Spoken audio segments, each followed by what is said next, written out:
Today's podcast is all about building businesses. Tom Libelt will share some of his best insights and what it is the number one skill for the modern entrepreneur.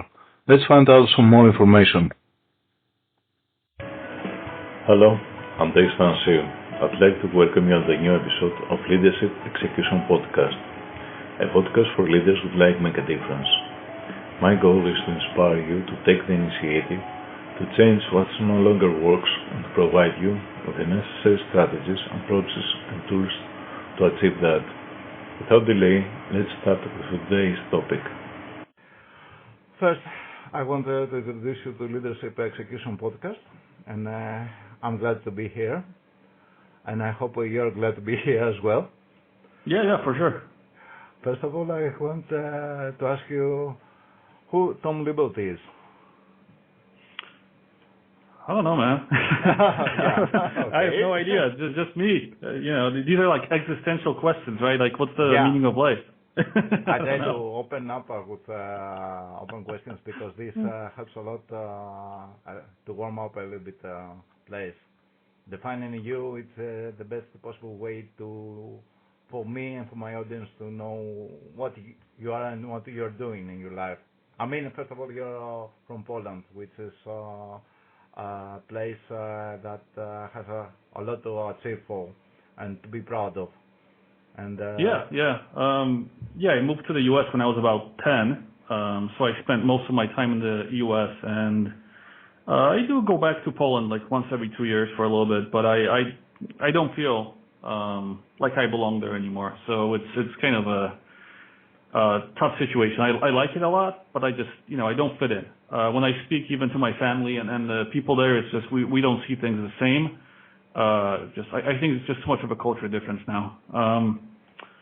But if you ask who I am, I don't know, just someone that gets things done, and tries to enjoy life. That's pretty much it. I don't like to define myself as like business guy or something because that's not really who I am. It's just something I do, right? We all need to do something.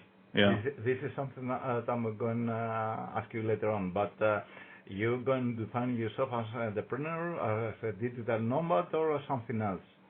Or as a craftsman? Definitely not digital nomad. Not a fan of that. I guess entrepreneur, I've been doing it, but I don't define myself as one. It's just something I do. I build businesses. Some people go to work, I build businesses. Okay, this is a very interesting. This is exactly the point that my audience would like to know. How do you do that? Okay. How I build businesses. Yes.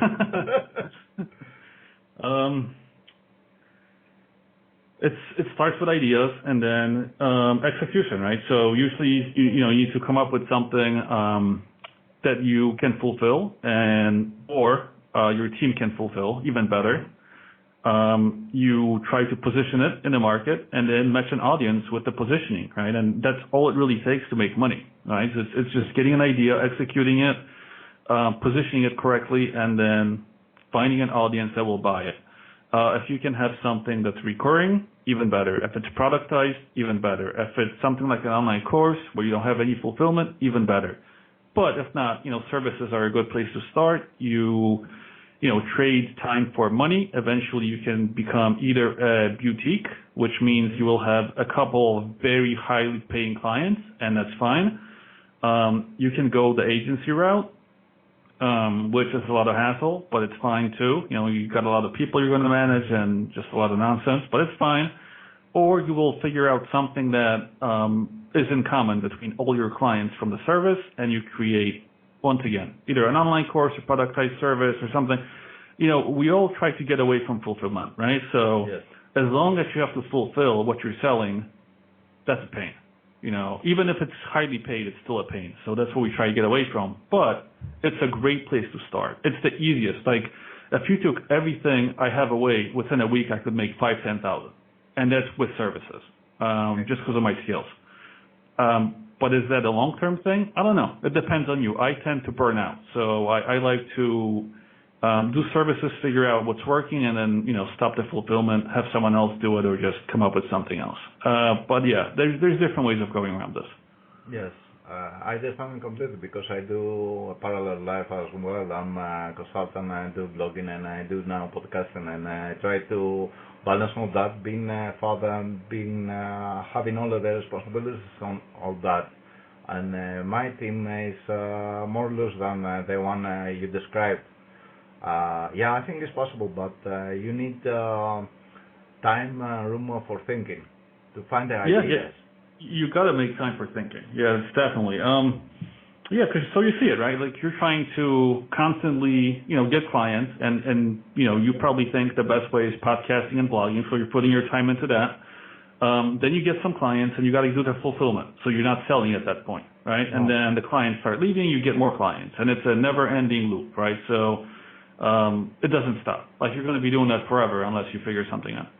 Yes, you have right, but for me it's a little bit different because I have a vertical portfolio as well, and I can capitalize on that for some time. But the thing is in Greece is not very well, so I try to find more income.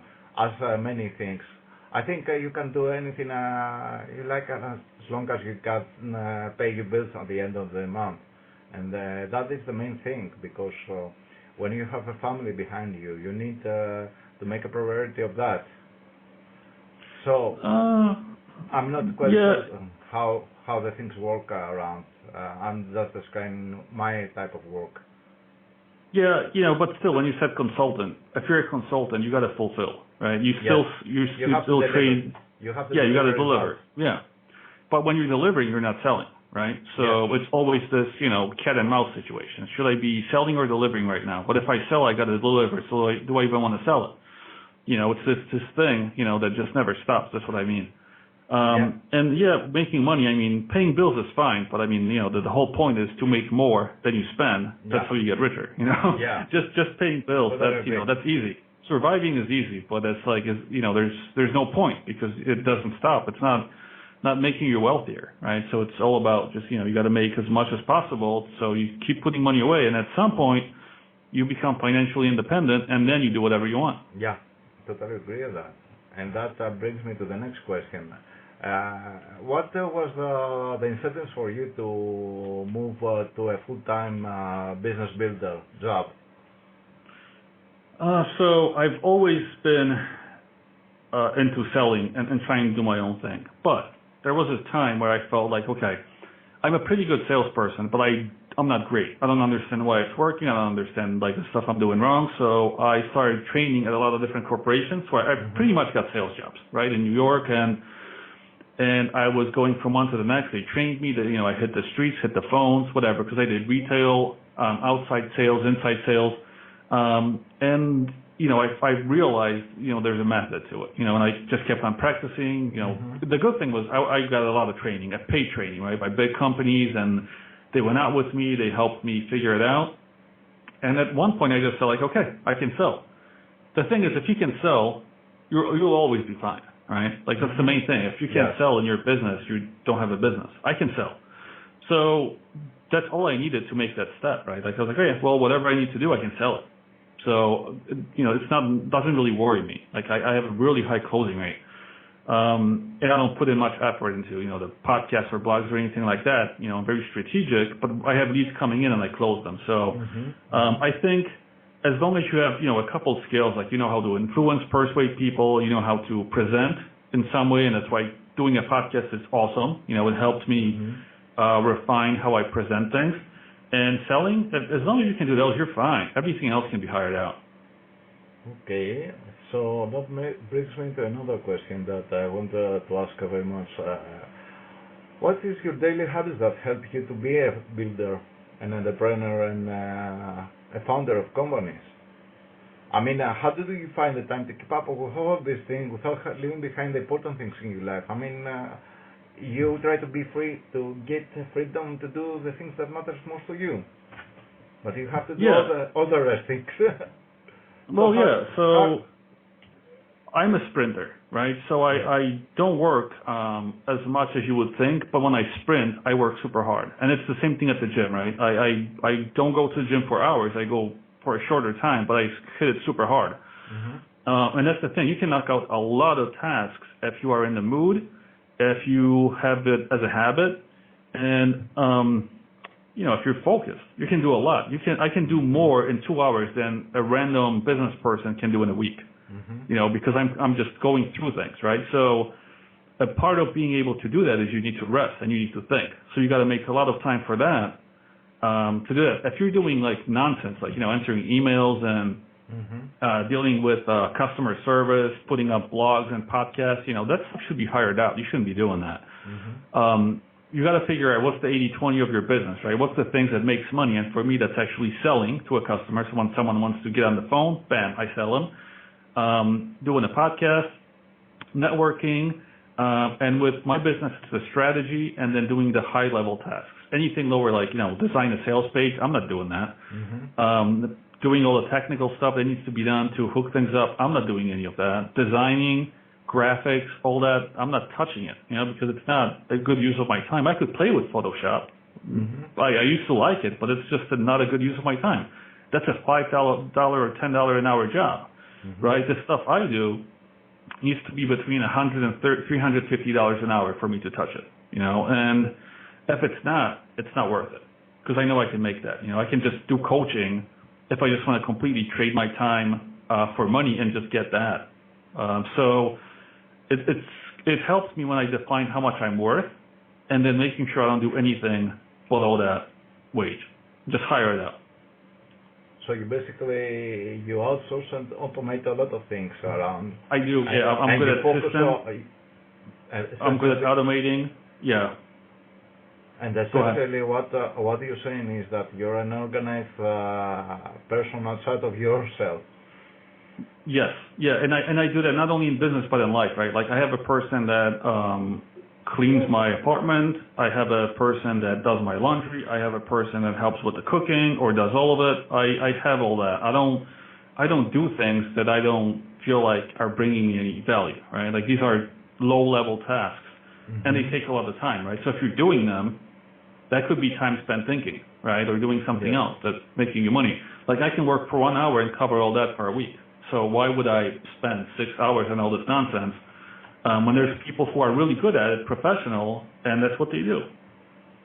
So how's your day? How's your, you're working from home or you should go to your main office? It depends which city I'm in. It could be either an office at the house or an outside office if it's, depends. Like when I go to Warsaw, I will sign up for like a private office or private desk because most of the Airbnbs don't have an extra room for an office. And if they do, it's designed really badly with a crappy desk. So it depends where I go, right? Yeah. But either way I spend my day, I'll do some high-level thinking stuff in the morning. Then I'll hit the gym. I'll rest for an hour or two. And I knock all the other stuff out for like 2 or 3 hours. If I need to do calls in the evening, I'll spend like maybe 1 or 2 days a week at the most doing that. Because it depends on time zones too, right? Like, let's say I put away Thursday for my calls. They could be at any time from 7 in the morning till like 10 because, if I'm in Asia, all the people in the U.S. only have a short amount of time, right? Just morning and evening to talk with me. So I would try to do that once a week now. I used to do it like 3-4 days a week, but it really messes up my schedule. And then, I can't think well because I'm always on call. So I just do it like maybe 1.5 days a week at the most. And the other time, I just try to stick with my schedule. I try to cover all the high level tasks. And if something is kind of like a maybe, I just put it away. Like I figured out if I just don't do the maybes at all, nothing ever changes, like all these things which like, maybe I should do, but just forget it. Let's just not do it. Or just tell one of my employees, like, can you take care of this? If I feel like, it's got to get done. But it's just controlling what you're working on too. I don't like just staying busy. I don't like the hustle thing. I think there's a time for it. Like when you're starting out, you do need to hustle, because the more you do, the more confidence you get, the more experience you get. But at some point, enough, you have enough skills, and the hustle can stop. There's no point. That's not how you leverage business and grow. It's not by hustling. It's like there are way smarter ways of doing it later. Of course, you have right. And What I want to ask you is, you mentioned a lot of times Asia. Probably you're referring to Chiang Mai in Thailand. What's about Chiang Mai? So I like spending the conference season here. Between around September to January, there's like 3 or 4 conferences just in Chiang Mai, and there's another conference or 2 in Bangkok. So a lot of networking can be done by just being in the right place, right? It's like if you were thinking of the summer, you want to go to Europe. That's where everything's happening, the Web Summit and all these huge conferences. If you want to do something around the spring, you go to the U.S. That's when traffic and conversions, funnel hackers, like all this stuff is happening. So sometimes by just putting yourself in the right place, you just have the people that you want around you, and it makes things easy. Like I don't have to fly somewhere because they all come to me. Like I'm all set up here with a nice apartment, car, everything, and the people are all coming for these conferences, and they hang around for like a month or 2. So I just, I'm able to just network and do it really easily, like stress-free. I'm going to eat lunch anyway, so I just make sure I eat lunch with someone different every single day. Okay. Now a couple of questions that are related to the way you do things. I mean, what I'd like to ask you is, what is the one book or the books you would like to recommend to people who would like to help? The books? Yes. What books have influenced your thoughts? So there are a couple different ones, but How to Get Rich by Felix Dennis. Yes. That's one of the only books you need on how to get rich.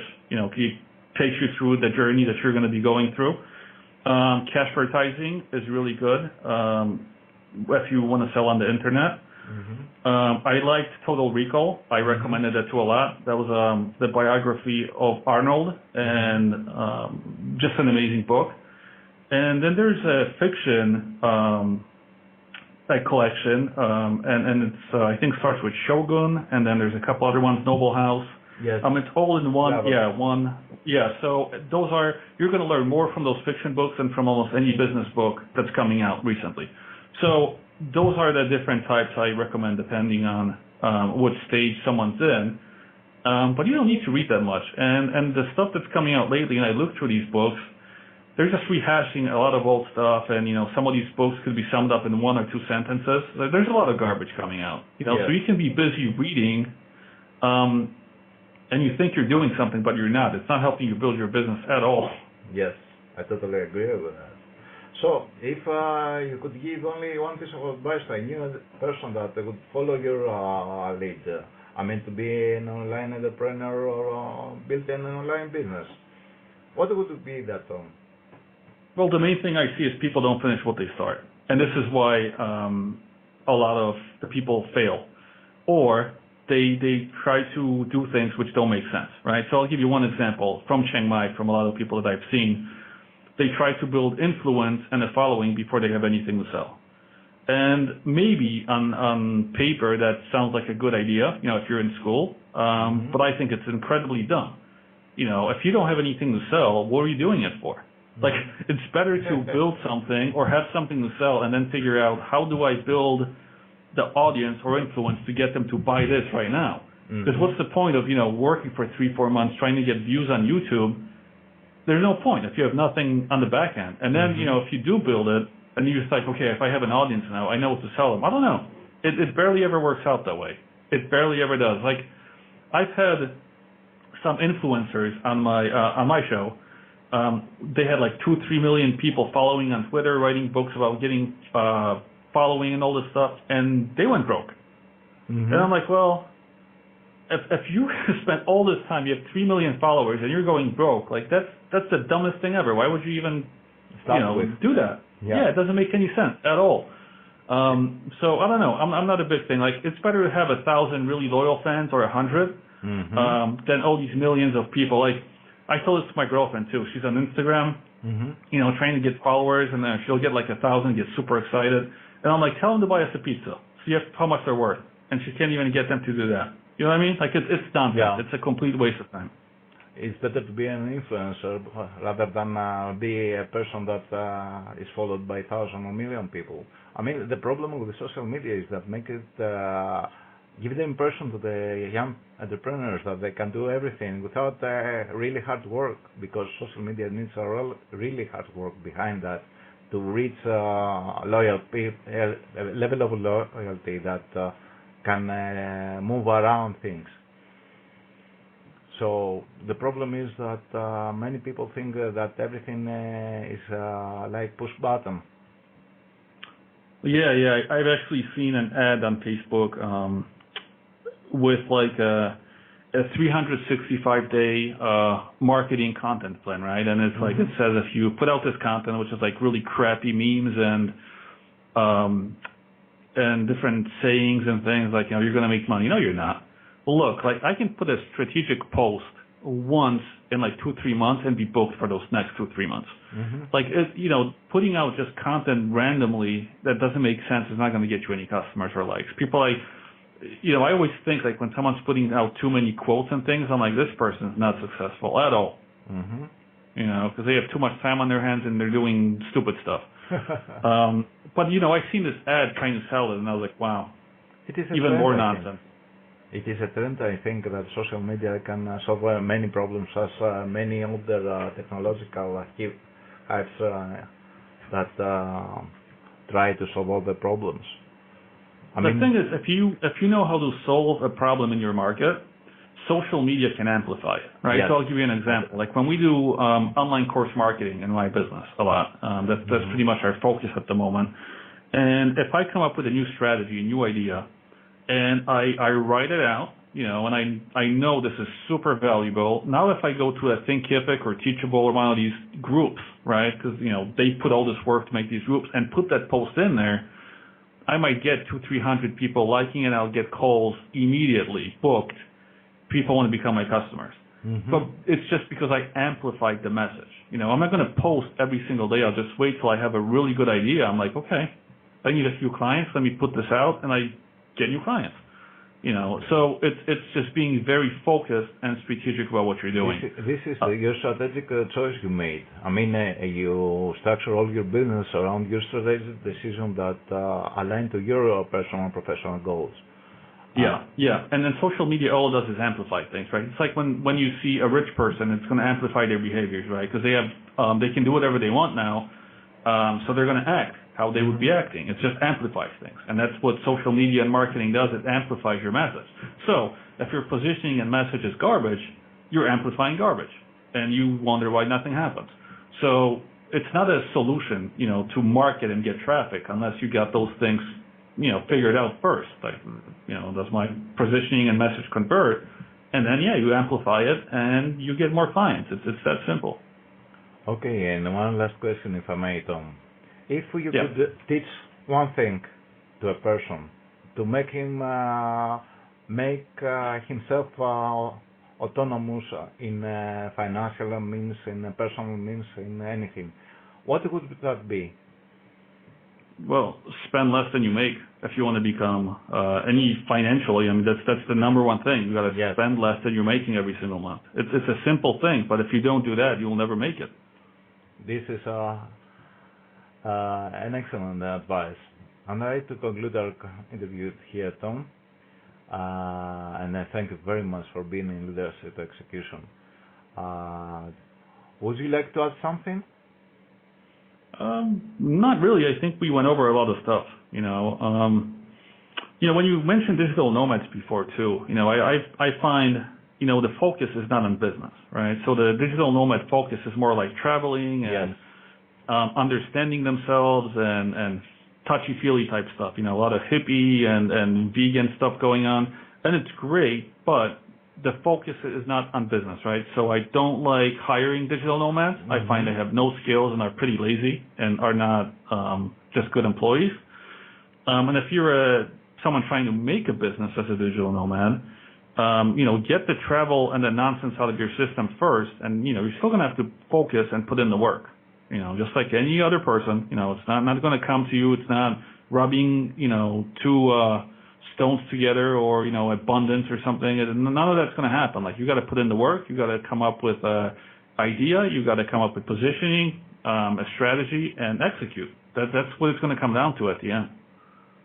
Okay, excellent. Thank you for being here, Tom. Thank you for having me.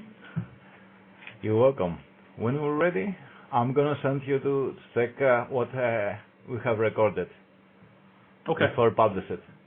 Thank you very much again for being here, and it was really honor to be discussing with you some very peculiar subject, and thank you for answering all the peculiar questions I made. I did my best. Thanks for having me. I appreciate it. Thank you very much. Bye-bye. Have a wonderful day. You too. Bye. Bye. Thank you all for listening today. I'd love to see you at the next episode of Leadership Initiative Podcast. If you have a question or a comment, please send me a message at my site, takistanasiou.com. Until next time, take the initiative to become the person you want to be. Start now and make a difference. Thank you all for listening.